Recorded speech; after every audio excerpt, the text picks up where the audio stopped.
नमस्कार। कार्यक्रम संसद सरकारमा स्वागत छ। कानुन निर्माणको मुख्य थलो सार्वभौम सदनका हरेक गतिविधिहरू आम सरकारका विषय हुन्छन्। सदनमा हुने काम कारबाही नागरिकमाझ पुर्याउने र नागरिकलाई जनप्रतिनिधिसँग जोड्न सङ्घीय संसद सचिवालयको सहयोगमा यो कार्यक्रम निर्माण गरिएको हो। यस कार्यक्रममा हामीले विधायकी गतिविधि, सरकारमाथि सदनको निगरानी र सदनले गर्ने विविध काम कारबाही लगायतका विषयलाई समावेश गर्दै आएका छौँ। कार्यक्रमको यो श्रृङ्खलामा सरकारको आगामी आर्थिक वर्षको नीति तथा कार्यक्रम सदनमा पेश, प्रधानमन्त्रीसँग सांसदहरूको सवाल जवाफ र संसदीय समितिहरू क्रियाशील हुँदै लगायतका विषयहरू समावेश गरेका छौँ। कार्यक्रम सुरु गरौँ सरकारको आगामी आर्थिक वर्षको नीति तथा कार्यक्रम सदनमा प्रस्तुत सम्बन्धीको प्रसङ्गबाट। सरकारले आगामी आर्थिक वर्षको नीति तथा कार्यक्रम सदनमा पेश गरेको छ। सरकारको तर्फबाट सङ्घीय सदनको संयुक्त बैठकमा राष्ट्रपति रामचन्द्र पौडेलले आर्थिक वर्ष 2080-81 को सरकारको नीति तथा कार्यक्रम प्रस्तुत गर्नुभएको हो। नीति तथा कार्यक्रममा कृषि उत्पादकत्व वृद्धि, रोजगारी सिर्जनादेखि भ्रष्टाचार एवं महँगी नियन्त्रण लगायतका विषयलाई प्राथमिकतामा राखिएको छ। नीति तथा कार्यक्रमले मुलुकको अर्थतन्त्र सुधारलाई केन्द्रमा राख्दै स्वदेशी वस्तुको उत्पादन प्रवर्धनमा जोड दिएको छ। हेरौँ यो रिपोर्ट। सरकारले संविधान र संघीयताको प्रभावकारी कार्यान्वयन, अर्थतन्त्रको संरचनात्मक सुधार, सार्वजनिक खर्चमा मितव्ययिता, पुँजीगत खर्च वृद्धि लगायतका विषयलाई प्राथमिकतामा राखेर आगामी आर्थिक वर्षका लागि सरकारको नीति तथा कार्यक्रम सार्वजनिक गरेको छ। राष्ट्रपति रामचन्द्र पौडेलले सदनको संयुक्त सभामा सम्बोधन गर्नुभएको नीति तथा कार्यक्रमले गुणस्तरीय पूर्वाधार निर्माण, शासकीय व्यवस्था र सेवा प्रवाहमा सुधार, भ्रष्टाचार नियन्त्रण, उत्पादन र रोजगारी वृद्धि गर्ने कुरालाई पनि नीति तथा कार्यक्रमले समेटेको छ। हरित अर्थतन्त्रको विकास, पर्यावरणीय सन्तुलन, आर्थिक तथा सामाजिक विभेदको अन्त्य, गरिबी निवारण, समावेशी विकास, शान्ति प्रक्रियालाई तार्किक निष्कर्षमा पुर्याइने विषयले पनि प्राथमिकता पाएका छन्। त्यसैगरी नीति तथा कार्यक्रमले मुलुकको राष्ट्रिय हितको रक्षा एवं स्वतन्त्र र सन्तुलित परराष्ट्र नीतिको अवलम्बन गरिने विषयलाई महत्त्वका साथ समेटेको छ। नीति तथा कार्यक्रम प्रस्तुत गर्दै राष्ट्रपति रामचन्द्र पौडेलले अहिलेको अवस्थामा मुलुकको अर्थतन्त्रले लय समातेको बताउनुभयो। उहाँले राजस्व परिचालनका साथै वैदेशिक मुद्रा सञ्चिति बढेको उल्लेख गर्दै अर्थतन्त्र सकारात्मक दिशामा अघि बढेको बताउनुभयो। राष्ट्रपति पौडेलले मुलुकको समग्र जनजीवनसँगै कर्णालीको मानव विकास सूचाङ्कको सुधार गर्न सरकारको नीति कार्यक्रम केन्द्रित रहेको बताउनुभयो। उहाँले भ्रष्टाचार नियन्त्रणमा नागरिक र सरकार एकै ठाउँमा रहेको उल्लेख गर्दै सरकार सुशासनको पक्षमा रहेको बताउनुभयो। अर्थतन्त्रको पुनरुत्थान, राज्यका सबै तहमा सुशासनको प्रत्याभूति, विकास निर्माण कार्यमा तीव्रता, सेवा प्रवाहमा सरलीकरण, सामाजिक न्यायको प्रवर्धन तथा राष्ट्रिय हितको संरक्षण र सम्वर्धन गर्ने उद्देश्यले सरकार आफ्ना सम्पूर्ण शक्ति र सामर्थ्यलाई परिचालन गर्दै अघि बढिरहेको छ। राष्ट्रपति पौडेलले नीति तथा कार्यक्रम प्रस्तुत गर्दै स्थानीय तहमा सामूहिक तथा करार खेतीलाई प्रोत्साहन गरिने बताउनुभयो। उहाँले कृषि उत्पादन बढाई, कृषकलाई आत्मनिर्भर बनाउने गरी कृषि बाली लगाउनु पूर्व नै बालीको न्यूनतम समर्थन मूल्य तोक्नुका साथै हाइब्रिड जातका बिउ स्वदेशमै उत्पादन गरिने बताउनुभयो। राष्ट्रपति पौडेलले काममा दोहोरोपना भएका, उद्देश्य अनुरूप काम नभएका र असान्दर्भिक विकास समिति तथा कोषहरू कार्यविधि बनाएर एक आपसमा गाभिने वा खारेज गर्ने बताउनुभयो। नीति तथा कार्यक्रममा विकास निर्माणको कामलाई चुस्त बनाउन विकास आयोजना सम्बन्धी कानुन ल्याइने घोषणा गरिएको छ। राष्ट्रपति पौडेलले तोकिएकै समयमा विकास निर्माणको काम पूरा गर्न कानुनले नै आयोजनाहरूलाई सहजीकरण गर्ने बताउनुभयो। उहाँले अन्तर्राष्ट्रिय सहायतालाई ठूलो परियोजनामा केन्द्रित गर्ने उल्लेख गर्दै सार्वजनिक ऋणले अधिकतम प्रतिफल प्राप्त हुने गरी ऋणलाई सक्दो उपयोग गरिने बताउनुभयो। त्यस्तै सरकारले आगामी 2 वर्षभित्र ऊर्जालाई सबै नागरिकको पहुँचमा पुर्याउने नीति लिएको छ। विपन्न वर्गलाई निशुल्क विद्युतीय मिटर उपलब्ध गराउँदै वर्षायाममा मासिक 50 युनिट र हिउँदयाममा मासिक 30 युनिटसम्म विद्युत खपत गर्ने उपभोक्तालाई निशुल्क विद्युत उपलब्ध गराइने नीति तथा कार्यक्रममा समेटिएको छ। हवाई क्षेत्रलाई सुरक्षित बनाउने, आन्तरिक तथा अन्तर्राष्ट्रिय विमानस्थललाई स्तरोन्नति गर्ने लक्ष्य राखेको सरकारले 2080 को दशकलाई भ्रमण दशकका रूपमा मनाउने घोषणा गरेको छ। सरकारको नीति तथा कार्यक्रम प्रस्तुत गर्दै राष्ट्रपति पौडेलले सन् 2025लाई पर्यटन प्रवर्धन वर्षका रूपमा घोषणा गर्नुभयो। हरेक स्थानीय तहमा एक विद्यालयलाई स्मार्ट विद्यालयका रूपमा विकास गर्ने लक्ष्य राखेको सरकारले सामुदायिक विद्यालयलाई शैक्षिक नतिजाका आधारमा अनुदान दिइने नीति तथा कार्यक्रममा समेटिएको छ। सरकारले रुग्ण अवस्थामा रहेका उद्योगहरूको अध्ययन गर्न पुनः अर्को उच्चस्तरीय समिति बनाउने घोषणा गरेको छ। हेटौँडा कपडा उद्योग, बुटौल, धागो र गोरखकाली टायर उद्योगलाई पुनः सञ्चालनमा ल्याउने गरी अध्ययन गर्ने राष्ट्रपति पौडेलले बताउनुभयो। उहाँले 57 प्रकारका औषधि स्वदेशमै उत्पादन गर्ने समेत बताउनुभयो।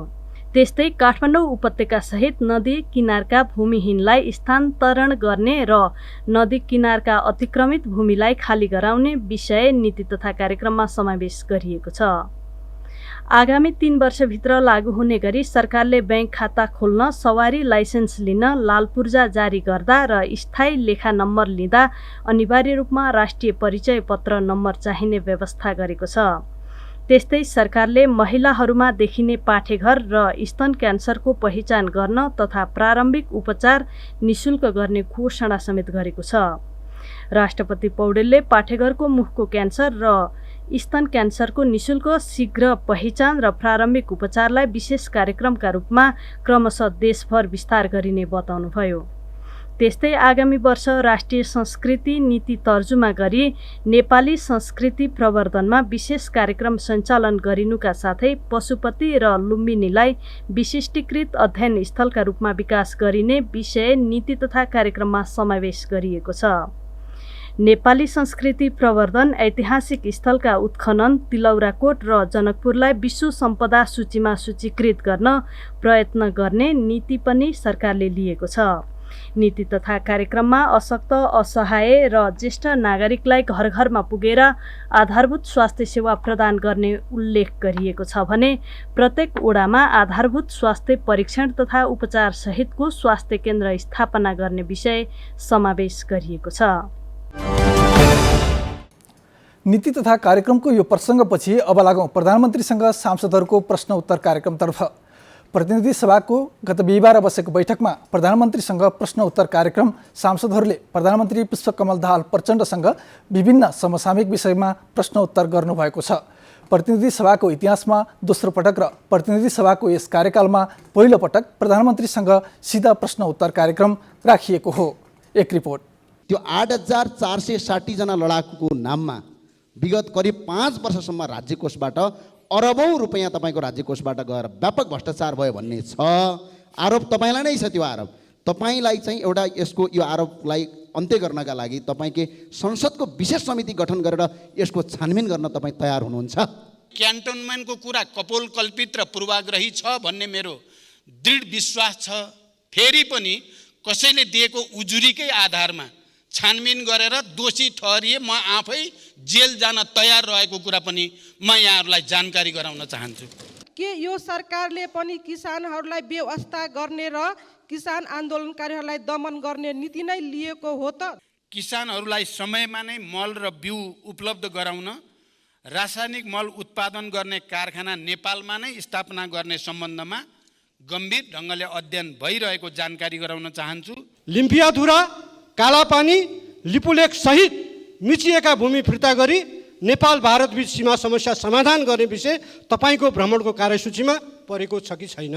नेपालको राष्ट्रिय हित, नेपालको राष्ट्रिय एकता, अखण्डता र स्वाधीनतामा कुनै किसिमको सम्झौता या कुनै किसिमको भ्रम पर्न दिइने छैन। देशको आर्थिक स्तर उन्नतिका लागि र सुशासनका लागि के योजनाहरू प्रधानमन्त्रीले पेश गर्नुभएको छ? भ्रष्टाचार नियन्त्रणमा शून्य सहनशीलताको नीतिलाई अवलम्बन गर्दै कुनै पनि विषयमा सम्झौता नगर्ने र परिणाममा देखिने गरी कार्यान्वयन गर्न सरकार दृढ सङ्कल्पित छ। यो बिहिबार प्रतिनिधि सभाको बैठकमा भएको सवाल जवाफ हो। प्रधानमन्त्री पुष्पकमल दाहाल प्रचण्ड प्रधानमन्त्रीमा नियुक्त भएको 5 महिनापछि पहिलो पटक प्रतिनिधि सभामा यस्तो सवाल जवाफ भएको हो।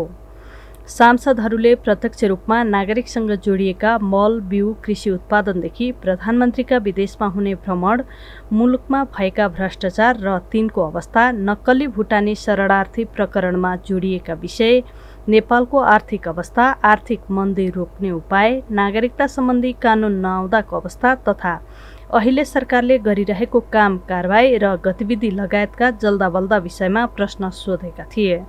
प्रश्न सोध्ने क्रममा अधिकांश सांसदहरूले नेपालमा विभिन्न समयमा भएका फरक फरक प्रकारका भ्रष्टाचारसँग सम्बन्धित प्रश्न पनि राखेका थिए।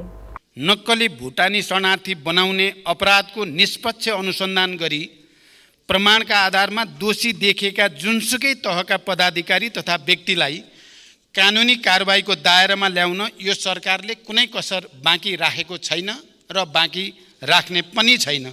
प्रधानमन्त्री दाहालले अधिकांश प्रश्नको जवाफ दिए पनि केही प्रश्नबारे भने अध्ययन भइरहेको वा तथ्याङ्क सङ्कलन भइरहेको बताउनु भएको थियो।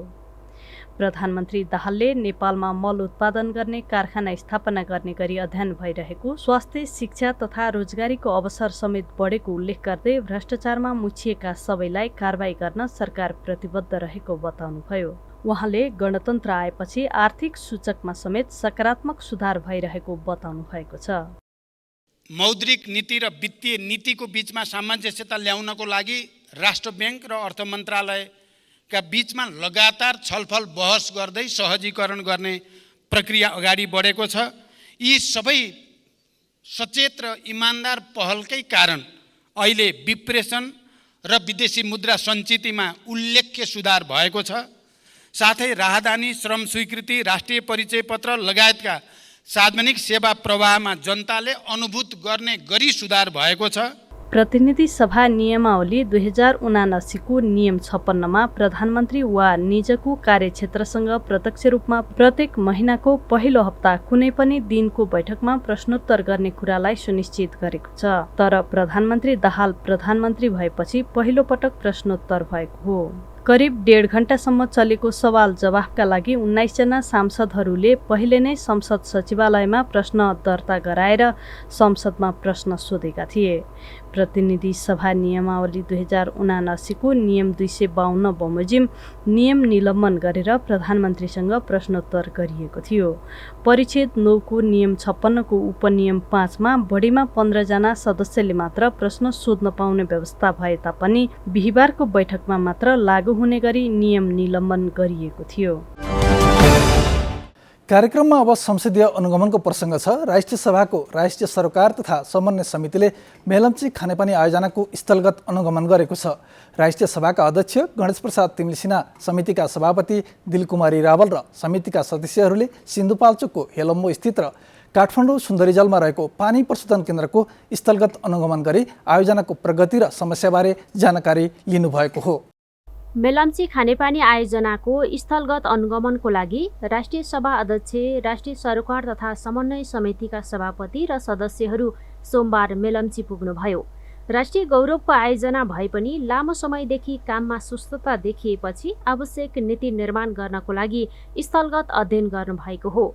अध्ययनका क्रममा राष्ट्रिय सभाका अध्यक्ष गणेश प्रसाद तिमल सिन्हाले सरकारवाला सबैले आयोजनालाई सहयोग गरेर अगाडि बढ्न आवश्यक रहेको बताउनुभयो। यो खानेपानी त्यो पनि राजधानीको लागि, त्यो ठुलो जनसङ्ख्याको लागि, त्यसकारण चाहिँ त्यता ध्यान दिनुपर्ने एउटा छ भने सडक निर्माणलाई पनि त्यतिकै ध्यान दिनु पर्यो। किनकि निरन्तर आवागमन गर्न सक्ने सडक हुनुपर्छ। त्यसको लागि खोलाले कटान गर्दै लाने खतरा छ। यसकारण यो रोड निर्माण गर्ने कुरालाई पनि सडकलाई राम्रो पहुँच योग्य बनाउने कुरामा अर्को ध्यान दिनुपर्ने देखिन्छ। मेलम्ची खानेपानी आयोजना विकास समितिका कार्यकारी निर्देशक कमल राज श्रेष्ठले अहिले अस्थायी रूपमा पानी पथान्तरण भइरहेको ठाउँमा मर्मल सम्भार गर्नुपर्ने आवश्यक देखिएकोले पानी वितरण रोक्नुपर्ने अवस्था आएको बताउनुभयो। 5 गतेसम्म सुन्दरी जलमा पानी भण्डारण गर्ने र करिब 2 हप्तामा काम सकेपछि पुनः पानी वितरण सुरु गरिने उहाँले बताउनुभयो। 20 मिटर जति 1200 mm को ह्युम पाइप राखेर त्यहाँ एउटा च्याम्बर बनाउनु पर्नेछ। त्यहाँ यस्तै बगर खोतलेर तल ह्युम पाइप राखेर अनि तल पुरेर अनि एउटा च्याम्बर बनाउनु पर्नेछ। र अनि तल अहिले हामी हेर्न जान्छौँ अम्बाथान पोर्टलमा, त्यहाँनिर हामीले 8-9 मिटरको टावर बनाउनु पर्नेछ त्यहाँ गेट राखेर। यति काम चाहिँ 20 दिन जतिमा अब गर्न सकिन्छ भन्ने अनुमान छ। भ्रमण टोलीले सुन्दरी जलको पानी प्रशोधन केन्द्रमा समेत अवलोकन गरी आवश्यक कानुन निर्माण तथा संशोधनका लागि समिति मार्फत आवाज उठाइने जानकारी दिएको छ। विकास आयोजनामा संसदको अनुगमन सम्बन्धीको यो प्रसङ्गपछि अब संसदीय समितिको बैठक सम्बन्धीको प्रसङ्ग छ। मिनी संसदको रूपमा परिचित प्रतिनिधि सभाका विषयगत समितिले आफ्नो कार्य सुरु गरेका छन्। प्रतिनिधि सभा गठन भएको 5 महिनापछि गत मङ्गलबार एकैसाथ प्रतिनिधि सभाका 10 विषयगत समितिको बैठकपछि समितिले कार्य प्रारम्भ गरेका हुन्। प्रतिनिधि सभाको निर्वाचन सम्पन्न भएको 5 महिनापछि संसदका विषयगत समितिहरू क्रियाशील बनेका छन्। यस क्रममा विषयगत समितिको बैठक मङ्गलबार एकैसाथ बसेको छ।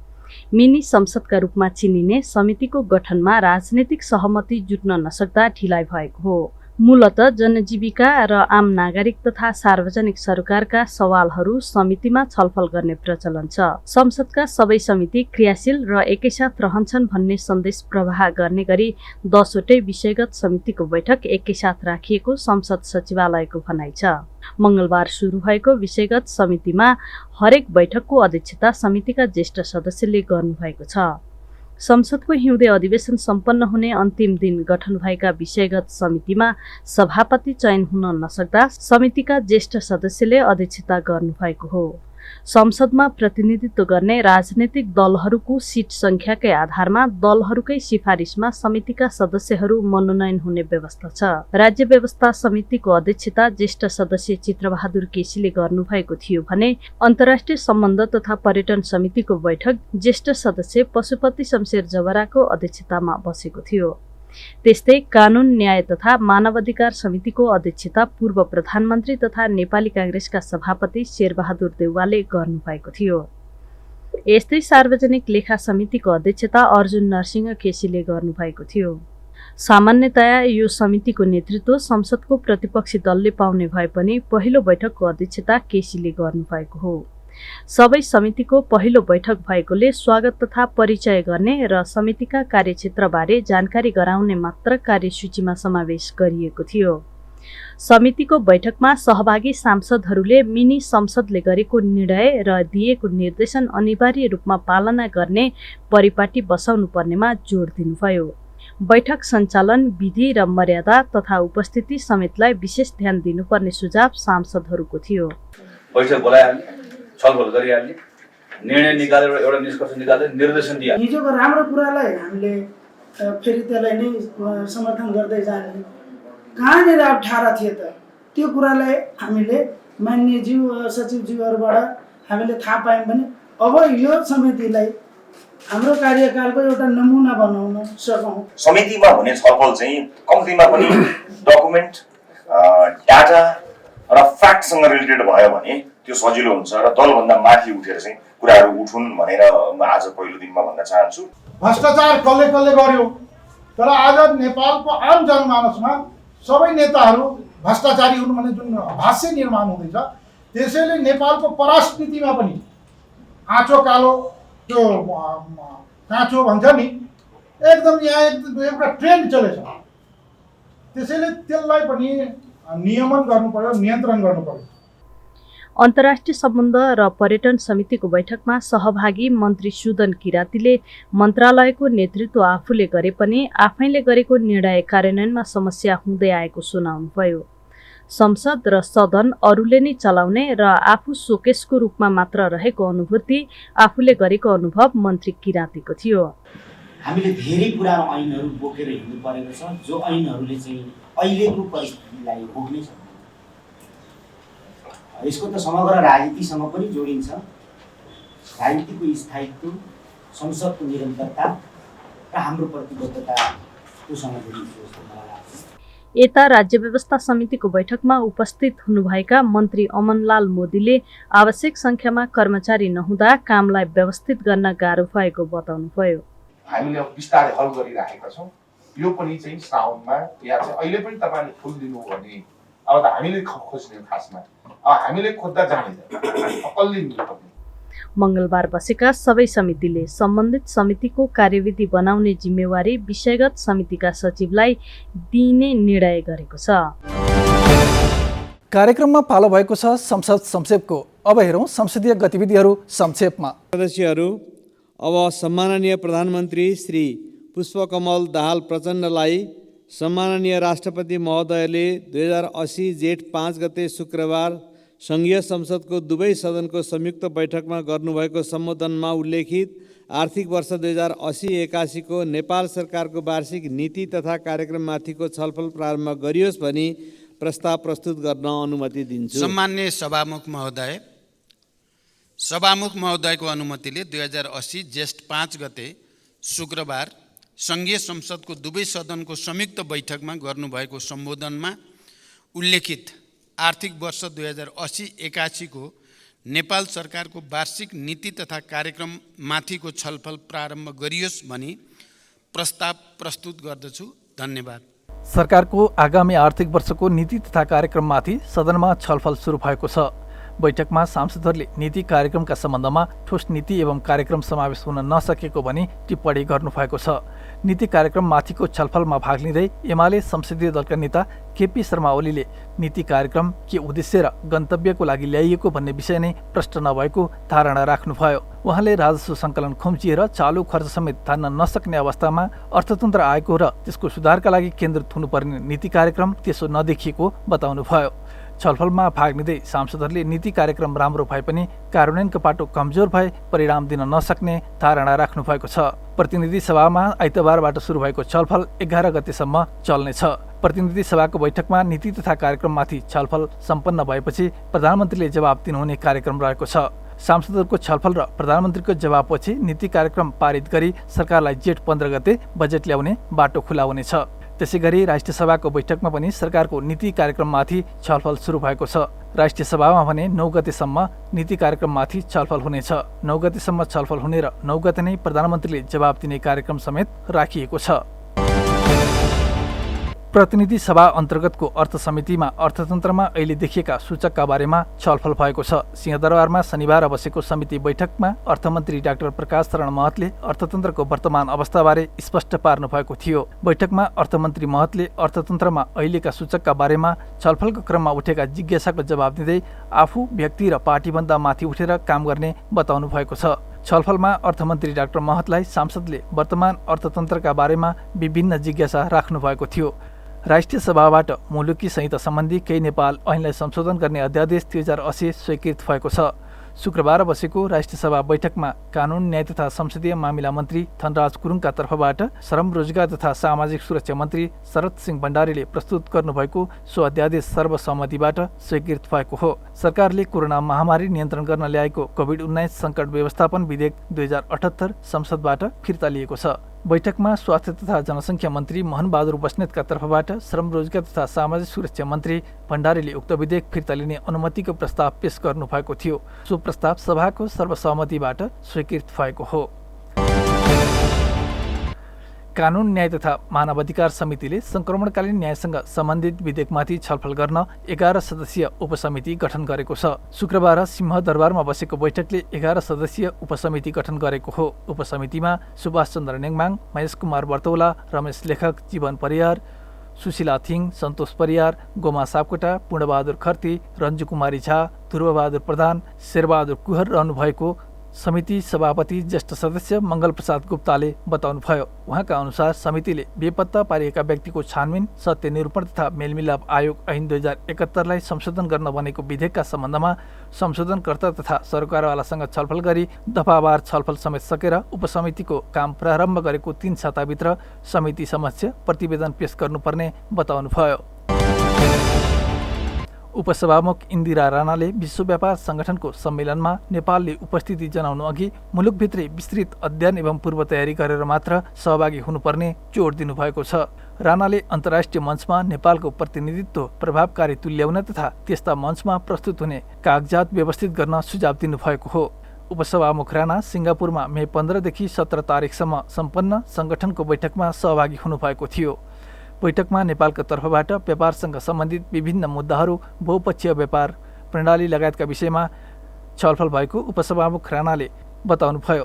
राणाले नेपालको उपयोग नभएको स्रोतको उपयोगका लागि विश्व व्यापार सङ्गठन लगायत अन्य विकासका साझेदारबाट सहयोगको अपेक्षा गरेको बताउनुभयो। हवस् त यिनै संसदीय गतिविधिसहित संसद सरकार आजलाई यति नै। कार्यक्रमबारे कुनै सल्लाह सुझाव र प्रतिक्रिया भए स्क्रिनमा देखाइएको इमेल ठेगाना samsadsarkar@gmail.com मा पत्राचार गर्न सक्नुहुनेछ। कार्यक्रमबाट सबै सहकर्मी साथीसँगै म राजेन्द्र पोखरेल बिदा हुन्छु। नमस्कार।